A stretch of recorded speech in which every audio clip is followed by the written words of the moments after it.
Hey everybody, it's Roberta Eastman from Home Buyers Inventory. Thank you so much for joining us to receive the answers to the questions that we get from our potential tenant buyers for our rent-to-own homes here at Home Buyers Inventory.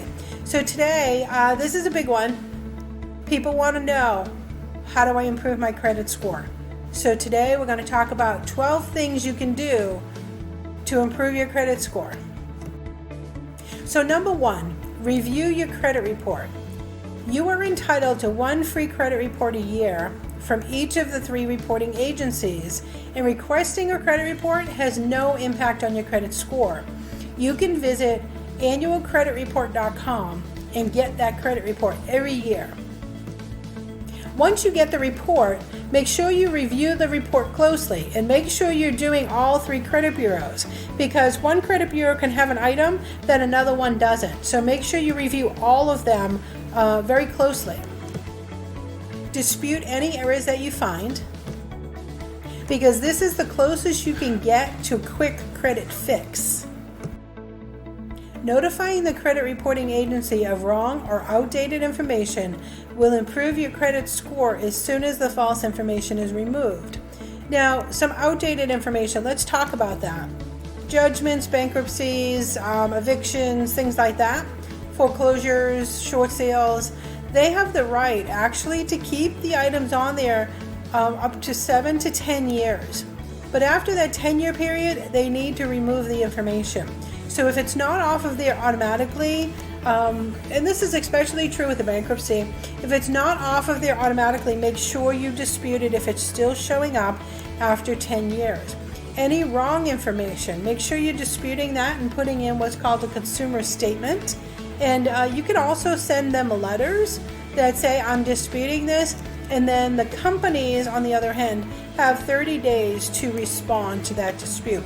So make sure you do that as soon as possible and as quickly as possible, because it is the quickest fix to getting your credit score increased.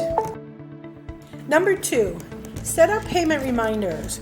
Write down payment deadlines for each bill in a planner or calendar and set up reminders online. Consistently paying your bills on time can raise your score within a few months. So number 3, pay more than once in a billing cycle. So if you can afford it, pay down your bills every 2 weeks rather than once a month. Now, there has always been a debate on this one. So a lot of people will say, when you first set up your mortgage, as an example, set it up to pay every 2 weeks or get a loan that requires you to bi-weekly pay. Other people say, well, no, don't set it up that way. Don't get a loan that requires it. Just do it on your own. I personally would do it on my own, because what if, not that you want to set yourself up, but what if you can't make that payment one week, twice a month? What if you can't do that one time?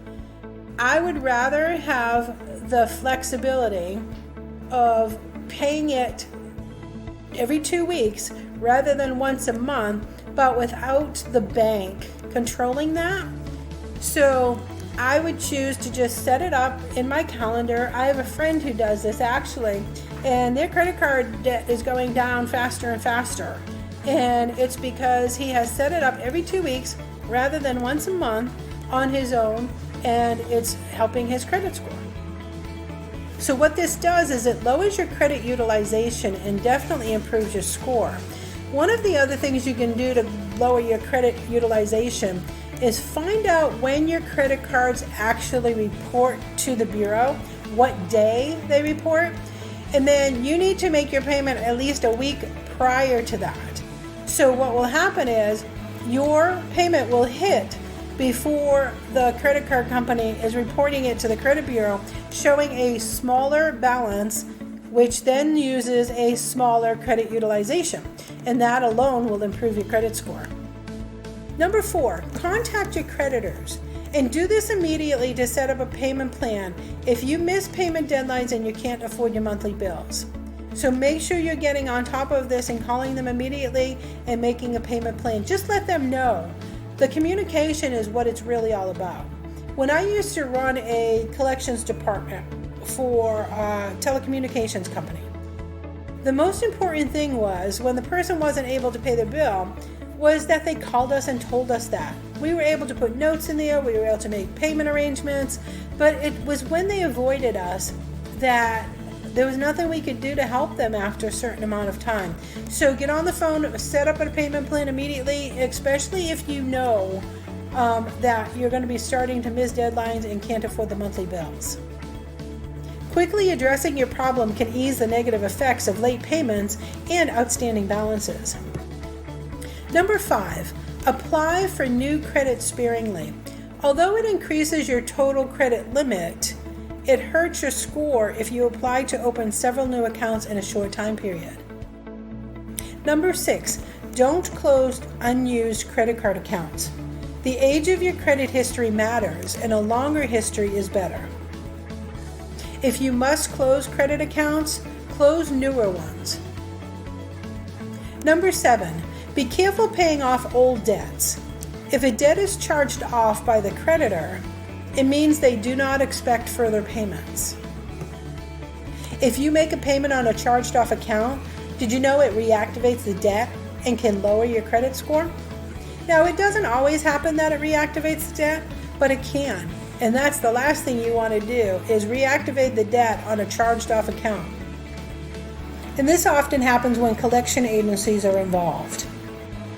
Number 8, pay down maxed out cards first. If you use multiple credit cards and the amount owed on one or more is close to the credit limit, pay that one off first to bring down your credit utilization rate. Number 9, diversify your accounts, your credit mix, such as mortgages, auto loans, student loans, and credit cards. That counts for 10% of your credit score. So for myself, I didn't have a car loan because I really don't like car payments, and I've had the same car for 22 years. So when they looked at my credit, they weren't seeing enough of a mixture. I wasn't diversified enough. I didn't have a mortgage at the time, and I had no car loan, so all I had was credit cards, and that wasn't good. So they told me, go get a loan on the car. So I did. I went and got a small loan, and it immediately helped my credit score increase. So adding another element to the current mix helps your score as long as you make the on-time payments. And what I did was, because I'm so skittish about car payments, I just did it for a little bit of money. I didn't finance the whole car. So I just did a couple of $1,000s, and I said, okay, if I pay for a year and I pay on time, then that will help that score, and it did. Number 10, quick loan shopping. So if you have bad credit and you can't find any other way to improve your score, you could consider taking a quick loan. Now, I would really caution people to be very careful about this one, but it is a way to increase your credit score, and it is called quick loans. These are typically loans for small amounts, $250 to $1,000. They get repayment history reported to credit agencies and can become a positive on your credit report. But again, these can snowball very quickly if you don't understand the financing that you're getting, like very high interest rates, payments that are due that are really high. So I would just make sure you read everything before you do this, what's called a quick loan. That's definitely one of those last resort ways to get your credit increased. Number 11, see if you qualify for a 0% interest card. Several companies offer cards with 0% interest on balances, but there are caveats to this. There can be a fee for transferring the balance, and the 0% offer is only good for an introductory period, typically 12 to 18 months. So sometimes, and I actually ended up getting a card that offered the 0% for 12 months, but it was 0% in addition to the prime interest rate. So whatever the interest rate was, on bonds and whatever else the stock market uses and the federal government uses, it was the interest rate plus 0%. So there was still a fee that I had to pay. So you do have to be careful of that. But then there are sometimes you want to be looking for one that is 0% for transfer fees and purchases for 12 to 18 months, and they're out there. Now, it usually does take a very good credit score to qualify for one of these, but the other thing, when somebody doesn't have a good credit score, what they can do is a secured credit card, and that means, so say I put $250 into a bank account, the bank will secure the card against that account. I have to leave that money in there, but it's a secured credit card and it helps me build my credit.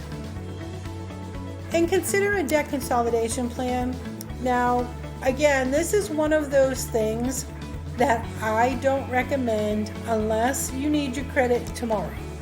If you have time and you can wait and do the work yourself, sometimes the debt consolidation plan increases your score, but then it drops, and then it has to come back over time again. So there could be a temporary drop in your credit score if you enroll in a debt consolidation program, but as long as you make on-time payments, your score quickly improves, and you're eliminating the debt that got you in trouble to start with. You have to still pay the debt, but again, if you can do this over time yourself, then I would do that versus paying somebody else to help you fix your credit. Here at Home Buyers Inventory, one of the things that we do when we have a tenant buyer in our rent-to-own home is if they sign up for any one of the services, we have personal experience with Rental Comma. If they sign up for any of the services that allows me to go in and report their good payments, then I will do that, and that organically over time increases their score.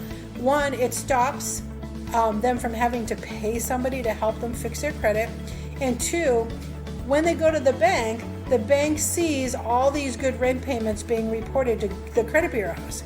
And if they're paying rent on time, then that is a very good indicator that they're going to pay their mortgage on time. And usually their mortgage is a lot less than rent, right? Even though we're charging market rent like you would pay if you rented from anybody, your mortgage is usually less. So if the bank sees you've already paid your rents and you've paid them on time, then they're more likely to go ahead and give you a loan. So that's another way that you can go ahead and get good credit. Now, I would recommend you visit our website at www.homebuyersinventory.com.